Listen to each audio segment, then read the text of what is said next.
19 साल की एक एक्ट्रेस जिसे 14 साल की उम्र से फिल्मों से काम करने के ऑफर आने लगे थे। खूबसूरती ऐसी कि लोग उसकी तुलना श्रीदेवी से किया करते थे।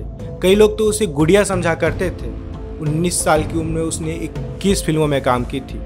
आपको बता दूं कि बिना घरवाले को बताए हुए एक दिन वो शादी कर लेती है और शादी करने के कुछ समय बाद उसकी मौत हो जाती है 5वीं मंजिल से गिरने के कारण। बताना मुश्किल है कि वो एक एक्सीडेंट था, सुसाइड या एक वेल प्लान्ड मर्डर।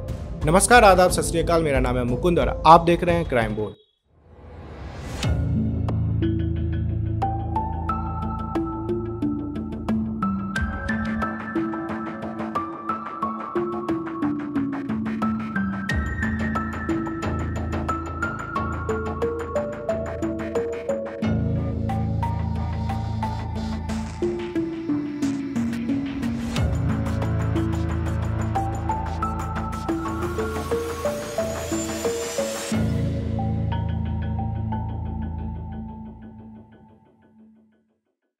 आज हम बॉलीवुड की गुड़िया कहे जाने वाली एक्ट्रेस दिव्या भारती की कर रहे हैं, जिनकी मौत 5 अप्रैल 1993 को 5वीं मंजिल से गिरने के कारण हुई थी, जब वो सिर्फ 19 साल की थी। और महज 19 सालों में उन्होंने 21 फिल्मों में काम किया था।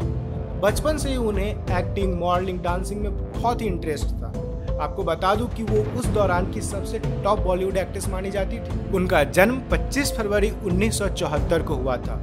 चूंकि मुंबई से होने के कारण वो फिल्म इंडस्ट्री से बहुत ही ज़्यादा ताल्लुकात रखती थी। बचपन से उन्हें मॉडलिंग और डांसिंग का शौक था, तो स्कूल के दौरान से वो मॉडलिंग और डांसिंग करना शुरू कर देती है। एक बार उनके पिताजी अमिताभ बच्चन से उसे मिलाते हैं। मुलाकात के बाद वो अपना हाथ नहीं धोती रहती है, ये कह के कि अमिताभ बच्चन जी ने उससे मुलाकात के दौरान हाथ मिलाया था। महज 14 साल की उम्र में गुनाहों के देवता के लिए उन्हें ऑफर आता है, लेकिन उस फिल्म को उसके पिताजी रिजेक्ट कर देते हैं, ये कह के कि उनका उम्र अभी कम है। लेकिन किस्मत को कुछ और ही मंजूर था। एक बार एक स्टूडियो में गोविंदा के भाई कीर्ति कुमार की नज़र दिव्या भारती पे जाती है। उसकी खूबसूरती से वो तुरंत इम्प्रेस हो जाते हैं और साथ ही साथ वो गोविंदा की आने वाली मूवी राधा का श्याम के लिए ऑफर करते हैं। दिव्या भारती वो एक्सेप्ट कर लेती है और साथ ही साथ अपना प्रिपरेशन भी शुरू करती है। लेकिन लास्ट मोमेंट में जाके वो मूवी जूही चावला को दे दिया जाता है।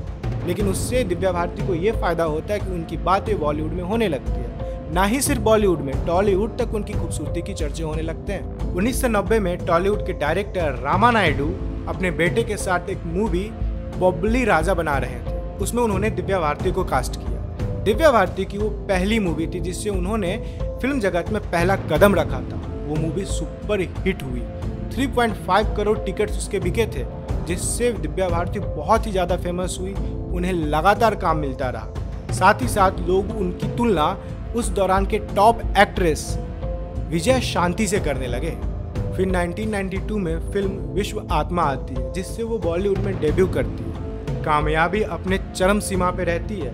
प्रोड्यूसर, डायरेक्टर की तो उनके घर पे लाइन लगी रहती है। उसी साल फिल्म शोला और शबनम आता है, जो दिव्या भारती के लाइफ का एक टर्निंग पॉइंट रहता है। शोले और शबनम के सेट पे गोविंदा उन्हें साजिद नांडियावाला एक प्रोड्यूसर से मिलवाते हैं। मिलने के कुछ समय बाद उन दोनों के बीच में प्यार हो जाता है और समय के साथ साथ वो दोनों शादी के बंधन में बंध जाते हैं। बिना घर वाले को बताए हुए दिव्या भारती साजिद नांडियावाला से शादी कर लेती है और अपना धर्म परिवर्तन कर लेती है। शादी के बाद दिव्या भारती से सना हो जाती है और दोनों वर्सोवा के तुलसी अपार्टमेंट के 5वें फ्लोर पे रहने लगते हैं। 5 अप्रैल 1993 को दिव्या भारती एक फ्लैट का डील करती है।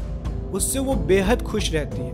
उसी दिन उनका एक फैशन डिजाइनर नीता लुल्ला का कॉल आता है, जो आने वाली फिल्म आंदोलन के लिए कुछ डिस्कस करना चाहती थी। उसी दिन शाम में नीता लुल्ला अपने पति श्याम लुल्ला के साथ दिव्या भारती के घर पे आते हैं। काम के सिलसिले में वो लोग बात करते रहते हैं। साथ ही साथ वो शराब पीना भी शुरू कर देते हैं। रात के 11 बज जाते हैं और उस दौरान जो उनकी नौकरानी रहती है अमृता, वो किचन में खाना बना रही होती है। तब दिव्या बालकोनी की तरफ बढ़ती है उससे बात करते करते, और अचानक से उनका बैलेंस बिगड़ जाता है और वो बालकोनी से नीचे गिर जाती है। यानी 5वीं मंजिल से दिव्या भारती नीचे गिर जाती है और ये गिरते हुए उनकी नौकरानी अमृता देखती और जोर से चिल्लाती है। उसकी आवाज़ सुन के नीता और श्याम दौड़ते हुए नीचे जाते हैं और तुरंत दिव्या भारती को पास के कूपर हॉस्पिटल में ले जाया जाता है। पहुंचने के साथ साथ डॉक्टर के द्वारा उन्हें मृत घोषित कर दिया जाता है। हैरान करने वाली बात यह है कि सिर्फ दिव्या भारती के घर के बालकोनी में ग्रिल नहीं लगा हुआ था,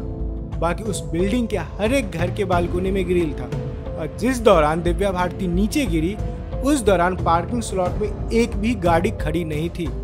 ऐसा कभी नहीं होता था, हमेशा कोई ना कोई गाड़ी खड़ी रहती थी वहाँ। दिव्या भारती की मौत पूरे इंडस्ट्री को हिला के रख दिया था। कुछ लोगों का मानना था कि उनकी हत्या कर दी गई, कोई ये कह रहे थे कि उन्होंने सुसाइड कर लिया। हालांकि पुलिस पोस्टमार्टम रिपोर्ट में ये सामने आया कि दिव्या भारती नशे के हालात में बालकोनी में गई और बैलेंस बिगड़ने के कारण नीचे गिर गई और उनकी मौत हो गई। कईयों का मानना यह था कि दिव्या भारती काफी समय से डिप्रेशन में थी, क्योंकि उनके पति साजिद का नाम अंडरवर्ल्ड के डॉन दाऊद इब्राहिम के साथ जोड़ दिया गया था। गौर करने वाली बात यह थी कि दिव्या भारती को नीचे गिरते हुए सिर्फ अमृता ने देखा था, लेकिन दिव्या भारती के मौत के ठीक 1 महीने बाद अमृता का भी मौत हो जाता है हार्ट अटैक के कारण। पुलिस अगले 5 साल तक सिर्फ पूछताछ और जांच पड़ताल करती रही। 1988 में केस को क्लोज कर दिया गया ये कह के कि वो सिर्फ एक महज एक्सीडेंट था। दिव्या भारती शराब के नशे में बालकोनी से नीचे गिर गई, जिस वजह से उनकी मौत हो गई और जो भी सस्पेक्ट था उनको क्लीन चिट दे दिया गया। अब सवाल ये कि दिव्या भारती की मौत सिर्फ महज एक हादसा था या पुलिस की जांच पड़ताल में कोई कमी रही? सवाल आज भी लोगों के मन में गूंज रहा है। ये थी क्राइम बोर्ड की एक और पेशकश। हम आपके लिए लाते हैं अपराधों से जुड़ी हुई कुछ उलझी कुछ सुलझी हुई कहानियाँ। हमारे चैनल को आप सब्सक्राइब करें और अपने दोस्तों के बीच शेयर करना ना भूलें, क्योंकि कहानियों का जादू हर किसी पे चलता है। नमस्कार।